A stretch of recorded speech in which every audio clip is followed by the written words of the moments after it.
Hello everyone, welcome back to our I'm here today with Jason. Yep. And Mr. Richard Green. There we go. The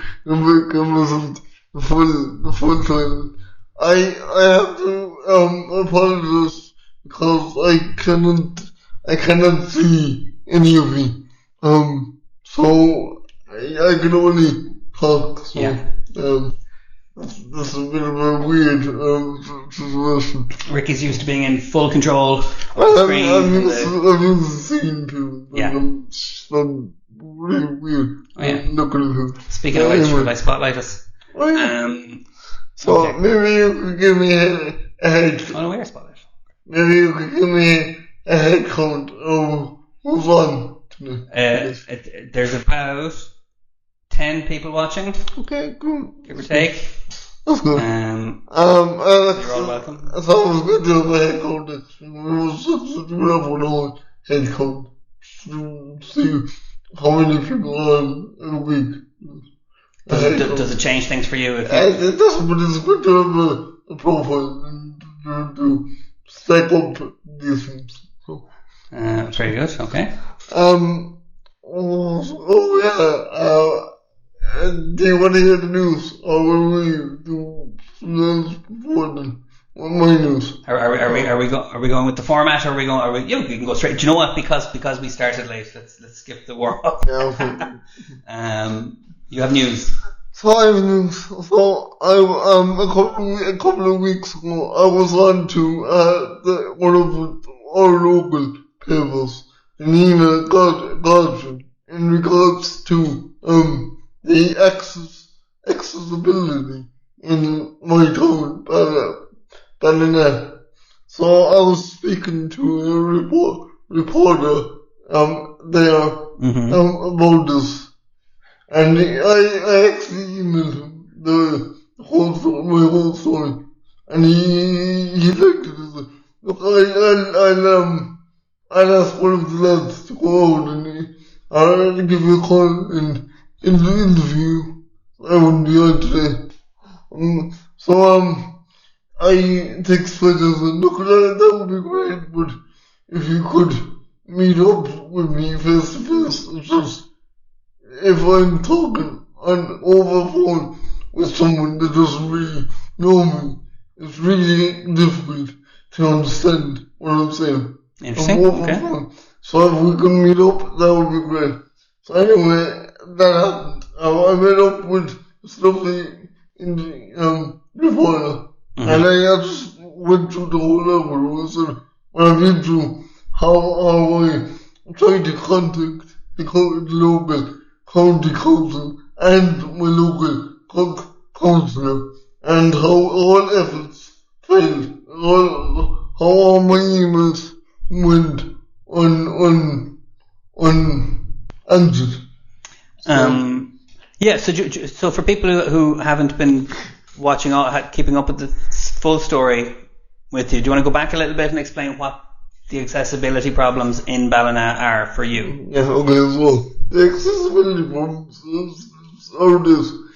There's two issues in Ballina. One is in the summertime, when people come out from all parts of the country to our lovely area, which it is in the summer, the village tends to get bombarded with cars blocking up the footpaths, making it really difficult for me and not only myself but others to get down to the village because of the amount of cars blocking up the footpaths. And is this mainly tourists, or is it sporting events, or is it tourists? Again, in the summertime, everyone comes out. Everyone comes out from everywhere to visit Ballina because it's a lovely area in the summer when it gets lovely and hot. So Killaloo is nice too. I don't know. I've never been over there. I can't. Really? The footpaths. Of course, because so for people who don't know, Ballina and Killaloo are two villages that are separated by a single bridge, so you can go from one to the other very easily. And people like me make the horrible mistake of getting them mixed up or talking about them like they're the same place. But it's interesting that you can't go to Killaloo because the bridge is not accessible to you either. Well, not the bridges, but Killaloo is not. Oh, I see. The footpaths are uneven, poor, and as well as that, they're really narrow for the road. Is Killaloo quite hilly? Is there steep bits? Yes.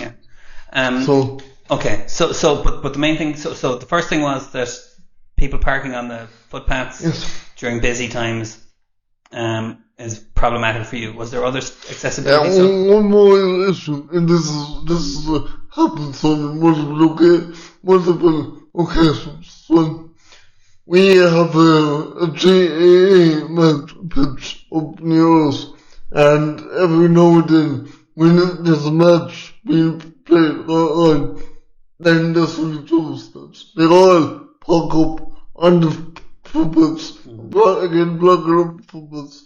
One of my parents actually went down the road one day. This was Sunday. I didn't even think they were playing matches on Sundays. I thought it was always Fridays, because every time I went down, they were playing a match. Not every time, but a lot of times.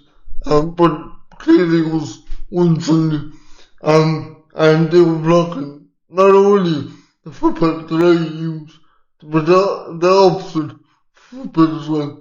All the way from the pitch, all the way back up my house. Not all the way, but halfway up to my house. So to get where you were going, you'd have to drive in the middle of the road, essentially. Yes. Again, like, there's legal, because we live on the main road, so you can imagine the speed the cars go up and down the road, so anyone who has to be forced down off the footpath onto the road is really putting their lives. So that's everyone. That's not just wheelchair users. That's pedestrians, people with. I funny enough, I actually have a story with it.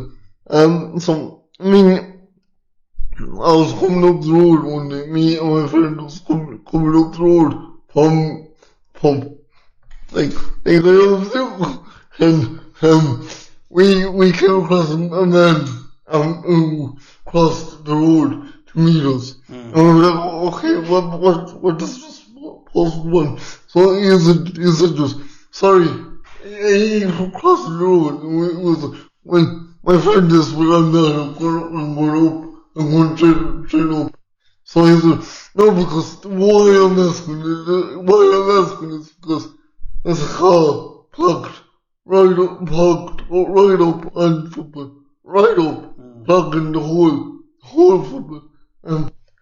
Funny enough, at the same time, I looked up, and there was actually a mother with a buggy, happened to be forced down off the footpath onto the road. I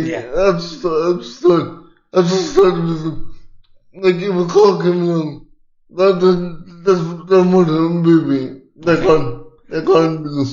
So this is an ongoing thing, and it's affecting a lot of people. And so aside from the parking, was there other stuff was stuff about bollards, wasn't there? Yeah. No, my mother was on to the council a number of times about putting up bollards on the football. Just outside the pitch. Yeah. And it took ages to get through to the council. They said, oh, we will do the lifted up waves. Why they done it in the first place? Because I tend to go outside the offices and protest. And they did not like that. So that was the camera, the toilet broke the camera's back. Right. And then they done it when they heard that I was tending to go in and protest. They got the act together and they put I put it up. Okay. Yeah, but the only thing with that is, again, the plastic bullets, and half of them have been finalized, so Okay. taken up off the ground, ripped up off the ground. So Okay. So they clearly don't work that well if they're being ripped up off the ground. would those bollards have kept the footpaths more clear for you to get around if they worked better? Yes. They weren't a problem in and of themselves. Okay. No, sorry. Mm. At the same time, if you're going to Ballina, and you know that pub, and the Gooses pub. Is that the pub that's right on the river? No. After the bridge? No. No, then I don't know. Sorry. As you exit Ballina, it's the last pub in the village. As you exit. Okay. But across the road from there, they have steel bullets. There's one of them, like, couple in the one sturdy bullets. Yeah. And they cannot be finalized or ripped up off the ground. Now, my question is, if they have those down there, then why can they not do it to the rest around the village? Yeah. So, My guess would be maybe the sturdy ones that you're talking about were paid for privately or were paid for by the pub. Maybe the council went for the cheaper option. The ones that got destroyed. Babs. I don't know. But okay, so you had enough anyway of trying to chase. Yeah, because when election day, I tell you this, when election day came around, our local councillor came up knocking at our door and asking for food. So my father called me out. I didn't know who was at the door. Actually, no, sorry, wrong, I did. So I came out right away. And I said, I told them what are they going to do to rectify this? And they actually had the cheek to acknowledge the fact that I had every right to go where I wanted to go without any hassle. Like I don't know this already. What they did. But like, they knew this, so again, why is this still an issue? Yeah, it's nothing special to be telling you the same rights as everybody else. There's no, that's. Thank you. Is that what you're saying? It's like obvious. They were stating the obvious. But it's still new I had everybody. So they have knowledge of this, but yet. Yeah, and there's still that kind of slight implication that like.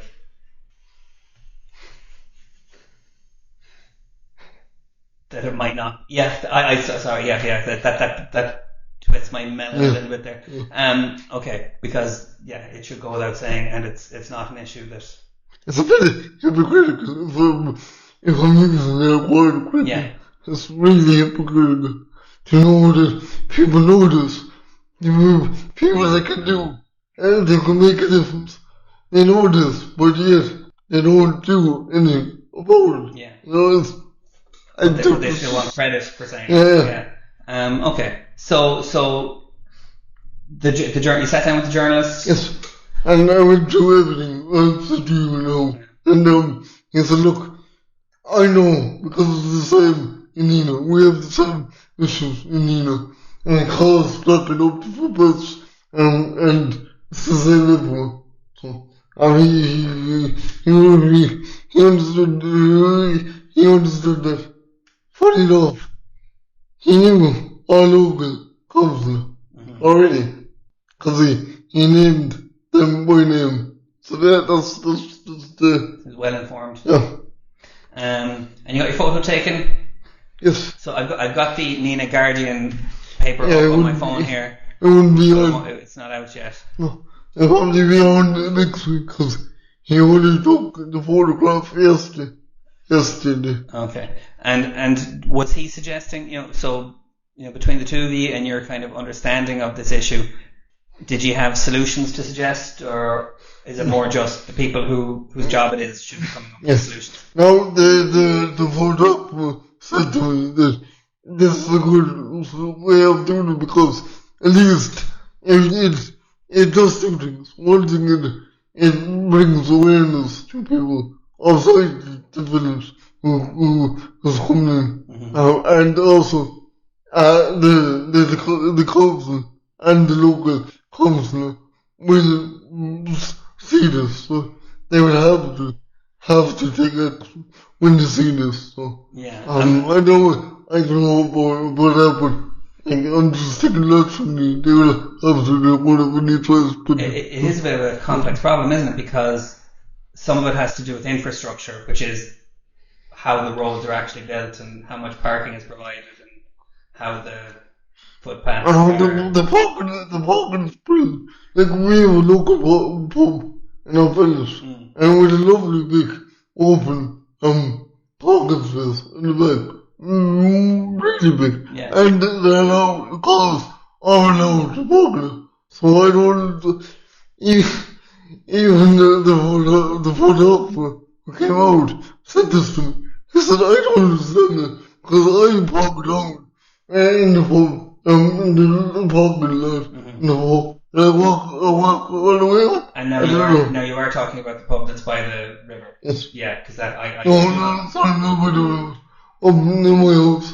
When it comes to the GA bit. Well, okay, so there are multiple kind of big car parks. That's the part of the story I didn't understand either.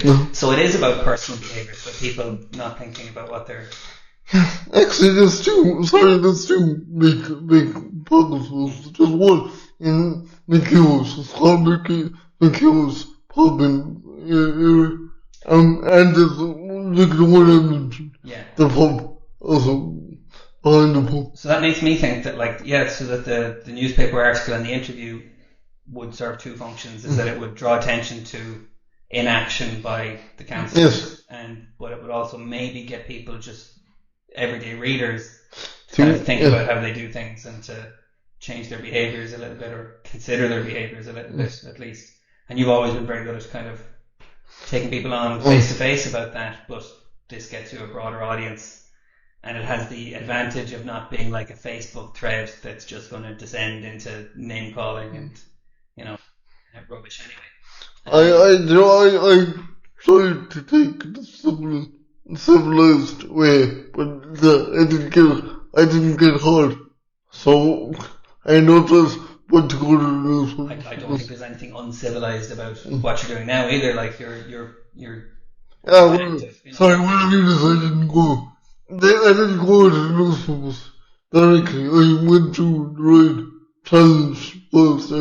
I tried to speak to the right people, and I pretty much from trying to say is I gave them the respect first to kind of try to come back to me and sort this out, but clearly they didn't want to, so. You're genuinely trying to get something done, yeah. Okay, well, great, well, fair play, that's in terms of follow-up, is there some way the reporter will stay in touch with you to let you know? Well, I have both of their phone numbers, so I will, if I don't hear anything back from next week, I will get in touch with them. Do you have any estimate on when this is coming out? So. I wonder, does the Nina Guardian have a letters to the editor page where people kind of write in about different articles? This is maybe my kind of brain kicking in. Well, what I did is I just got the Nina Guardian up and got an email from an editor, and I emailed the editor, and so I got contact with them. So. Excellent. I think there's every possibility that, like you say, this issue exists in Nina, it probably exists in lots of other smaller towns and villages. It exists everywhere, and I can imagine. I wouldn't want to be living in Dublin, because I can imagine what it would be like in Dublin for disabled people. I mean, this. So Think of this. it's a conversation that could be happening all over the country. And Yeah, but think of this tenfold happening tenfold in Dublin, and like, or in the Limerick, in big cities. well, at least the footpaths are wider in the cities compared to. But I guarantee you, it happens on a daily basis. Yeah. It has to, because cities are much more busy than urban areas. Yeah. Like Ballina or Nina. So, or in Limerick. Limerick is pretty big. So, Yeah, and then some towns like even Ennis, where I live, it's bigger than Ballina, but does have pedestrian areas and things like that. and that's the other thing. My mother actually spoke to a council member, I think it was 2 years ago, or a year ago, and she said to him, why can't there be a pedestrian crossing near our house? Or because it's on the main road. But yet there's a pedestrian crossing down near the school, and the crossing is still on the main road. It's still on the main road, so there's no logic behind it. There's zero logic behind it. Yeah. So, Okay, so interesting times. Like to see how this kind of well, snowballs and maybe gives the issue more of a voice. But maybe this is kind of you becoming the face of accessibility in small villages and towns and stuff like that. I don't want it. I really want. All I want is to make things right. That's what I want. I don't want to be a face pointing. Really don't. I'm not that way. I'm not really nationwide. All I want to do is my best and I want to get stuff right for me and my own people. Which is great because it means your heart's in the right place, and people will recognise that. Okay, so I'm having a look at the time. Was there any other topics? Any? No, that was all I had. Yeah. I was interested in hearing. I know you got a gaming laptop. Yes. And I was interested in hearing. You talk a lot about accessibility in gaming, but I know the Storm kind of put paid to you get up and going with that as quickly as you want. Hopefully, yeah, but and hopefully everybody did okay. Funny enough, I heard this. I didn't even understand this as well. So I was saying about.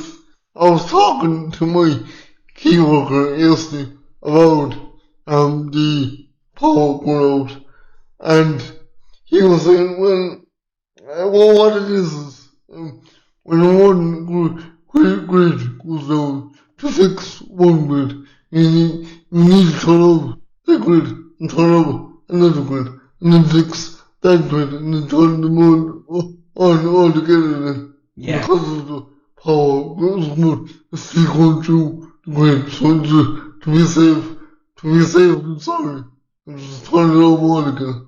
So that's why our power has been up and on for 2 minutes. I heard it was something like 250,000 people without power for over a week. Now, to be honest, I don't blame anyone in this, but saying that, you're going to blame someone. No, but what I'm about to say is a fair point. Like, things, how would I say it? The voice, like televisions and laptops and computers and all that. If they're plugged in to an outlet and the power goes on and goes up and up, when that break stuff, when that throwing out, your hardware and your equipment. My understanding, and I could be wrong, is that that's not the case because it's the same as switching it off with a switch. Okay. But you have to be worried about things like power surges, and you can get power surges when things are switched off suddenly or that thing. So there's So I don't know, but power surges are something that do happen during power cuts and things like that, and those can be a problem. Like, so I think with laptops and things like that, because they're delicate, sensitive devices that are running a lot of power, it is good to keep them plugged out when you're not using them. There we go. Okay.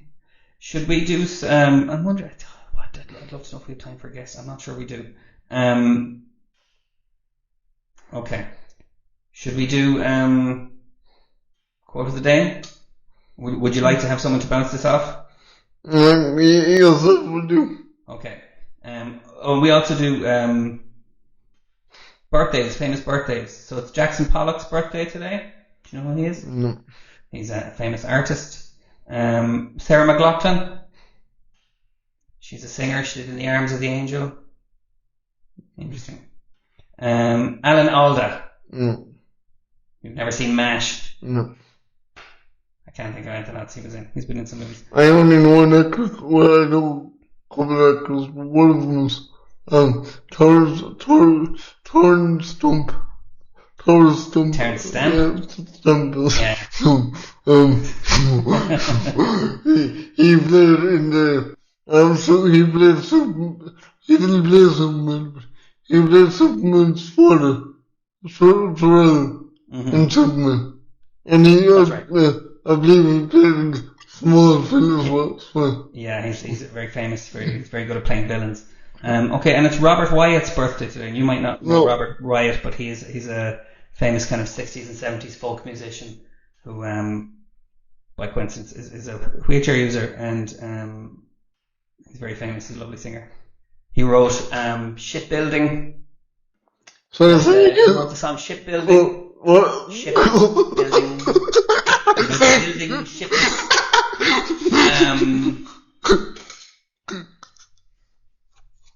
Wisconsin Costello made it famous. Anyway, okay. Check him out. Okay, let's do it. Okay. So there is a quote from him that is interesting. I mean, I know it just because it mentions that he's a wheelchair user, and I don't want to necessarily. That's not necessarily, but just because it's here, because he became a wheelchair user later in life. He said it was physically difficult adjusting to wheelchair life, but I remember a great relief and happiness that I was finally getting somewhere, finding musicians to work with that were sympathetic. So that was him just saying that what was important to him was making music, and that once he was able to do that, that was what was important to him in his life. Okay. Is that the quote? That's the quote, yeah. It's pretty straightforward, isn't it? That's not the quote. That's not the quote of the day. That's just a quote from him because it's his birthday. But that's talking is not a quote. And that's just talking. Yeah, that's not really. Yeah, I don't know why it's not particularly profound, is it?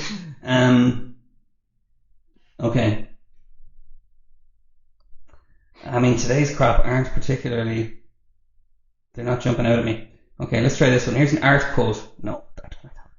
Okay, here's one that's just ridiculous. But it's from Roy Rogers. Do you know who he is? I'll try it. Sounds like a comedian. He's an old television cowboy. Roy Rogers and Trigger the Horse. Rogers. Yeah, you have to be old to know that. Like me. So he says, what's a butterfly garden without butterflies?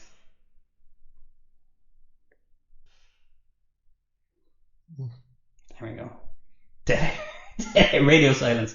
It's not a great quote. I think we're going to have to. It's run with the garden.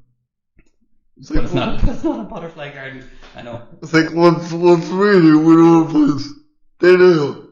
Yeah, we proved that, didn't we? Okay, here's one from Niels Bohr, who was a famous physicist. He said, "Prediction is very difficult, especially if it's about the future." That's strike two, I think. When I go on, okay. the universe isn't obligated to you. I think it's the universe isn't obligated. The universe to you. isn't obligated to you. I think that's a sentence from Neil deGrasse Tyson. Neil deGrasse something like that. The scientist. Yes, you're right. The universe. This is a very good quote. Thank you for this. God, you saved the segment. The universe is under no obligation to make sense to you. I quite like that. Tell me what you make of that. I think, this is what I think. The universe is so vast and so big that we're just insignificant and part of it. We will never truly understand its secrets, even if we want to.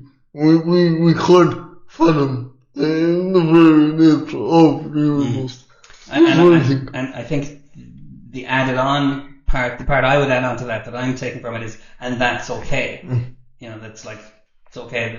There's only so much we can make sense of, and you know, we're wisdom. Yeah. I never knew a scientist could be so wise. He said some silly things as well. He gets very. Do you know Neil deGrasse Tyson? Yes, I watched Star Trek. He loves to nitpick science fiction movies about what's realistic and what's unrealistic. I love Star Trek. Yeah. Yes, like what we do here when I started YouTube. It's fantastic. It's funny. Really funny. He works for another guy. I don't know the guy's name. That's right. And he sounds like a comedian and looks like a comedian too. But he is hilarious. Stuff he comes out with sometimes. It's like talking to you. Neil deGrasse Tyson is like talking to you. He has that kind of humor, the sense of humor. It's like really. It's the same sense of humor as me. Yeah, personality. Okay. Sense of humor. It's funny. I'll take that as a compliment. I hope so. Let me see. Let's bring it up, because we usually do pop culture recommendations at the start of the show, but since this is here now, let me bring it up properly, because if you're saying it's good, people might like to check it out. And of course, my phone is taking forever. And I'm a geek, so I like space, everything over space. So anyone that doesn't, I don't know. So is it all that kind of thing? Is it all science and? Well, there's a bit of joke, there's a bit of humor thrown in there. You know, a bit of humor about black holes and stars and what that. But it's mostly about they get questions in from people asking more stuff. So in there, they kind of talk about that and react to it. It's pretty good, to be honest. Very good. It's not mentioning other hosts, it just says Neil deGrasse Tyson and other hosts, so clearly he's the main guy. But Star Talk, it's on Spotify, it's on YouTube, it's on all your. So I'm going to check that out. I've never heard I think you like it. And it has guests every week, but obviously, of course, my phone decides to slow down right when I need information. Well, you can feel my agitation. This is With it. Yeah. the internet, you can feel my agitation and frustration. Yeah, between the big freeze and the storm, a lot of people I know were stuck without internet, and it really it was a real problem for them. So there we go. Okay, so I think we might start wrapping up. Actually, can I ask you something? Sure. Right at the end of the show. Yeah, but I think this is a good way to sign off. Okay. I kind of get this, but I don't completely get this. So, if you can't F blind a radio, you all know this. Now, why is this? Because I'm gonna get really culture here, but it is in the Irish culture to cause a lot, and it's fact that the Irish cause because it's a part of our expression. It's the way we express our feelings and our desires and our wants and our frustrations. So having that uncut out of radio, it's not like taking a part of that away from us, of our culture. Yeah. Well, there is stuff about coarseness and inelegance and that kind of thing. Yeah, and but like this. Polite discourse. And I understand that, but like that's other people's opinions. That's each person to their own. They could be. It's not a unified club. Few. Okay. You know what I mean? So, I have a thought on that, and it's not me trying to get the last word. It might be something we come back to. But I think in terms of radio and TV that are going over the airwaves, they're for public consumption. yes. Which means that people cannot necessarily choose not to hear that stuff if they don't want to hear it. Do you know what I mean? So, whereas with podcasts, you know, you like podcasts have content warnings at the start. You can choose if that's okay with you, and if it's not okay with you, you can choose to listen or not to listen. Whereas if someone wants to hear the news or they want to hear, you know, the kind of general stuff that's on the radio, it's not fair to expect them to opt out of it. You know, that's the baseline level for everyone to access, including children and families and all that stuff. But that's only my thought, my immediate thought. But that's why people love podcasts, because then people can suit their listening to their own tastes very precisely. You know, like I was going to say love person, but it's not about love. It's just about there's a part of me constantly naturally. It's like even though it's hard to say, well, I can say they're all it just don't feels really natural to me. Not like they love if once you know. It's really unnatural. Pretty sure you've done it on air at least once in the time we've been doing this. My mistake. I didn't do it with phones. Oh no, cool. I know. Okay, well there we go. On that, I think we're going to wrap up. That was a good conversation. It really was. Yeah. I loved this. Loved this time. It was good. Great. So we are going to sign off. Apologies for the late start, and we'll have everything ready next week. Fingers crossed. So have a great week, everybody, and we will see you next week. And check out the YouTube channel if you want to see old shows. There we go. Harmony Conversations. Yeah. Okay. Bye. Bye, guys.